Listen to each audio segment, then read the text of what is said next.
Welcome to Eye on Crypto, where we delve into the crypto flow and share the insights you need to know. What else could you throw at the market that creates anything but a short-term blip? I mean, we've had Gensler go all-out war. Everybody's got a lawsuit. Half the exchanges in the world went bust. The other half were scams. So what's left? And FTX. After going all in on crypto in 2022, Real Vision CEO and founder Raoul coined the phrase irresponsibly long as a reference to his portfolio and conviction to the crypto space. His conviction has grown stronger with him explaining how Metcalfe's law and the deflationary pressures of innovation are only going to fuel adoption and cycles into the future. In an interview with Scott Melker, also known as the Wolf of Wall Street, Raoul breaks down why exponential assets will always outperform, and why he is so certain about the crypto space. Make sure to stick around until the end of this short video as Raoul explains why the innovation thesis is correct and how this all plays into the crypto narrative.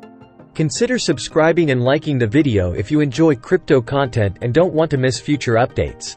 After going all in on crypto in 2022, Real Vision CEO and founder Raoul coined the phrase irresponsibly long as a reference to his portfolio and conviction to the crypto space. His conviction has grown stronger with him explaining how Metcalfe's law and the deflationary pressures of innovation are only going to fuel adoption and cycles into the future. In an interview with Scott Melker, also known as the Wolf of Wall Street, Raoul breaks down why exponential assets will always outperform, and why he is so certain about the crypto space. Make sure to stick around until the end of this short video as Raoul explains why the innovation thesis is correct and how this all plays into the crypto narrative. Consider subscribing and liking the video if you enjoy crypto content and don't want to miss future updates.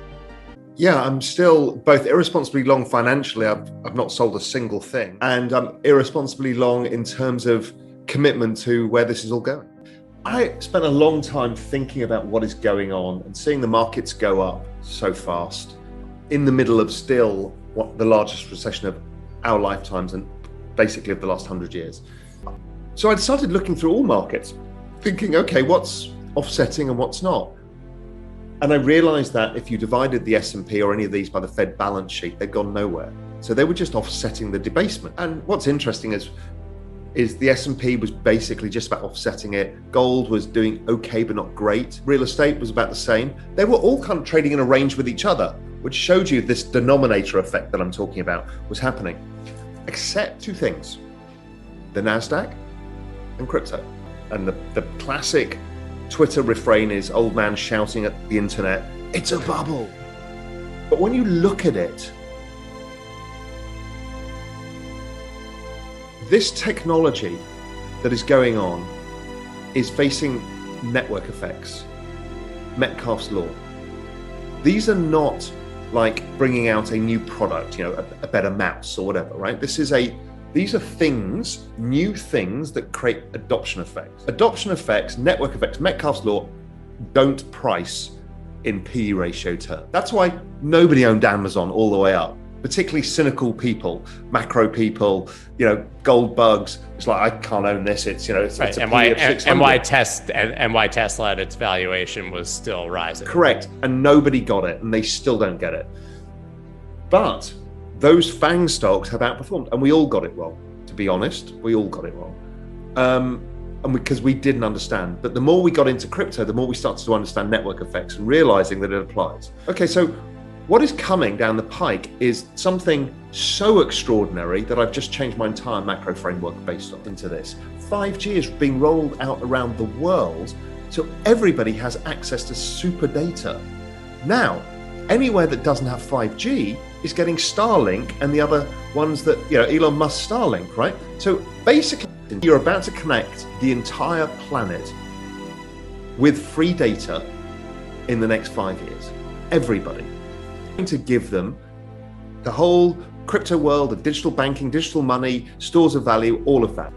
You're going to then be able to distribute computing power across massive networks, distributed computing like we do with cloud.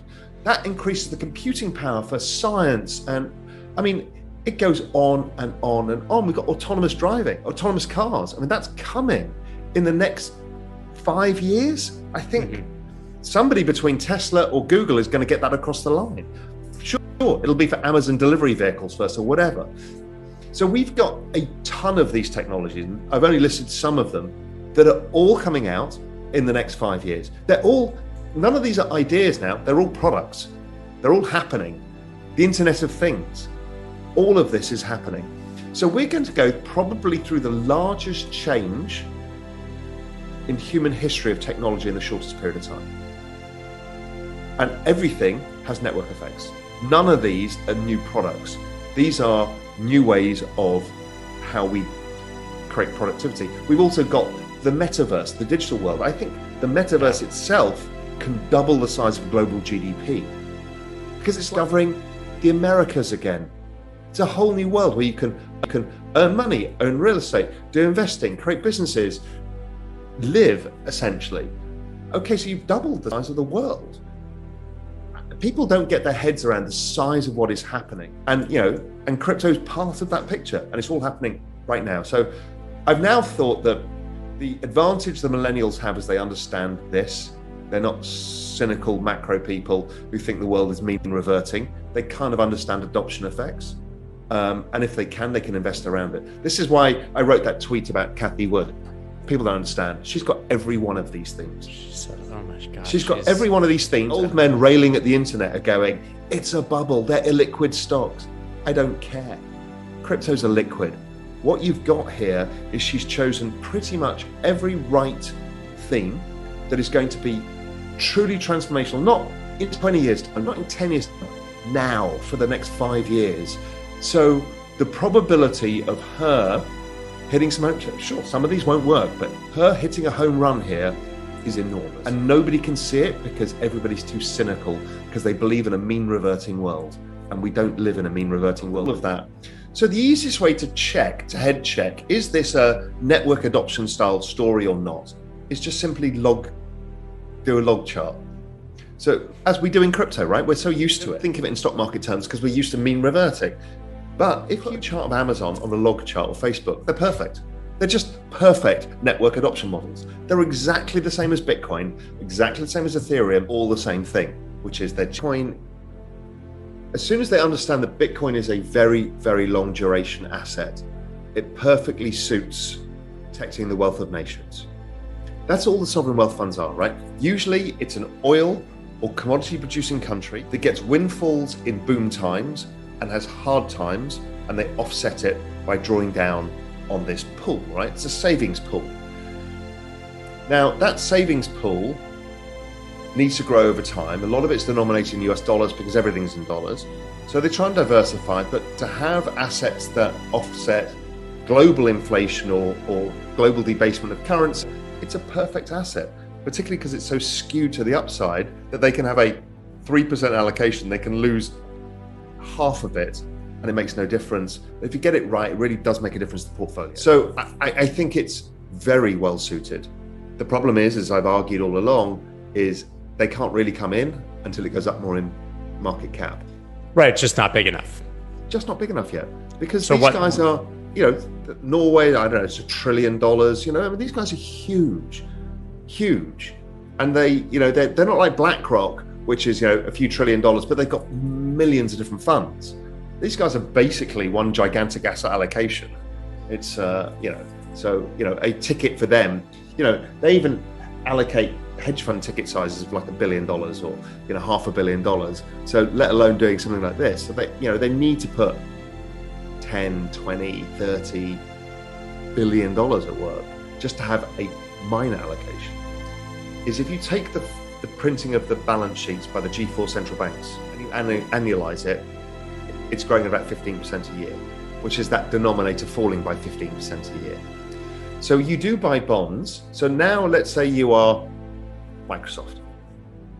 Okay, you've got this gigantic corporate treasury, several $100 billion in it, and you've got a bunch of credit and a bunch of normal stuff.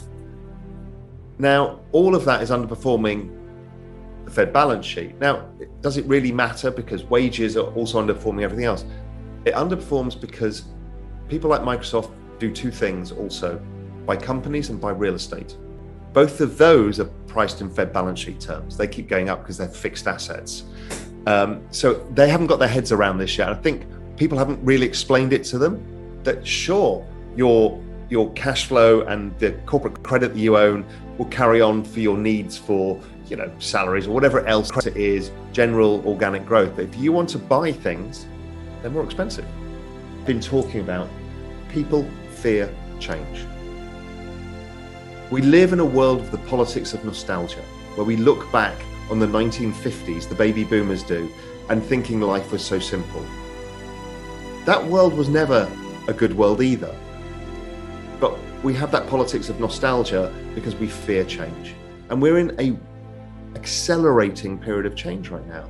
It's hard to understand, like you said, you can't understand the life that your daughter's going to be living in 30 years' time. You have literally no comprehension of what that might be. So, that's hard for all of us to get our heads around because we think it's wrong. I never forget when I first went to an oldest friend, I've known him since I was 6. I went round to his house and his son was like 14 and it was a Saturday and he was in a gaming chair, gaming. I'm like, well, he's been out playing football with his mates and stuff, but he's now socializing. I'm like, what are you talking about? Because we used to go to the shopping mall and meet our friends and figure out what's going on that evening, who's having a party. They do it all online. He's got his friend in the US, he was based in the UK, he's got his friend in the US, a friend in Spain, a bunch of his neighbours, all hanging out in Minecraft, whichever game he was playing, Fortnite, chatting. And I'm like, okay, the world has so much changed that I and that's okay. I don't have to say that's wrong.